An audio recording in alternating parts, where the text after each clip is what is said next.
Let's have a look at the rest of the game now.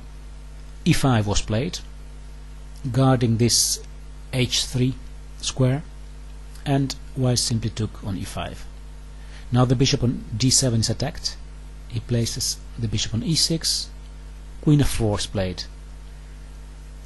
Looking at this square h6,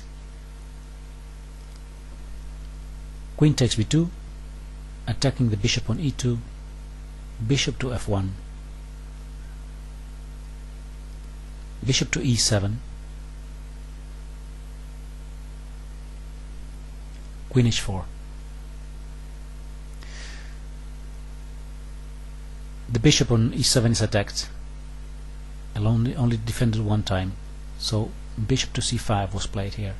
And now here it looks as if white can win the game fast by taking on h7, rook takes h7, but it would be a terrible mistake, because black has a defense, and that's the combination of the power of the queen and the bishop, both attacking f2.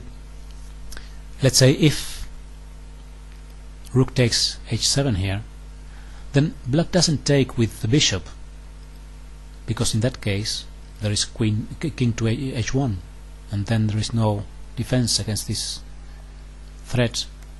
But what black could do, rook takes h7, is queen takes f2, forcing white to trade queens. And here, if these queens are off the board, then the rook on h7 falls, and suddenly it's black winning. So that means that white must be careful. When we are attacking, always we have to, in this kind of position, make really good calculations. Is to really winning, and if we cannot win in just a few moves, we need to be patient, and that's what Max Euwe did in this position. He played rook to h6, so he keeps the rook on the h file, but just places it on a safe square. a5 was played. Black is trying to bring the attention to the queen side by advancing his pawns, but now what happens is that white tries to defend f2.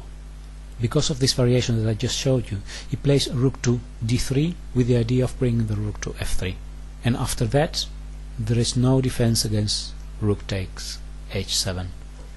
So here black took on f2, sacrificing a piece and forcing the trade of queens. Queen takes, queen takes, king takes, now a4. So white is a piece up now, but black has 3 passed pawns.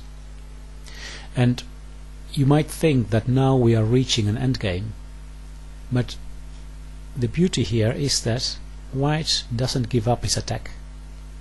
This is still playing with the idea of taking on h7 and bringing the rook to h8 with checkmate.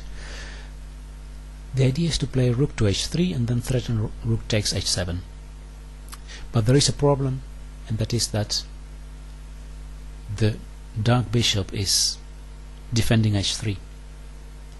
So here white played g4, blocking this diagonal, and now there is no defense against this threat, rook to h3 and then taking on h7. So desperately Saulo Flohr took on e5, sacrificing a rook, and then bringing his bishop to c4, attacking the rook, and his rook on e8 is attacking the bishop on e5. But white simply places the rook on h3, and then it's more or less over. He took on e2, bishop f6, rook e6, and now e5 defending the bishop. Bishop takes h4 and rook takes h7, and here it's lost for black. He played a few more moves. He took on f6, and after taking here he resigned, because this endgame is totally lost for him. So I hope you enjoyed this this example, and that is, it has actually 2 interesting things, I think. One of them is this idea of bringing more pieces in the attack with rook to c5, placing the black queen out of play, then bringing this rook to the h-file, all combined with secure calculation.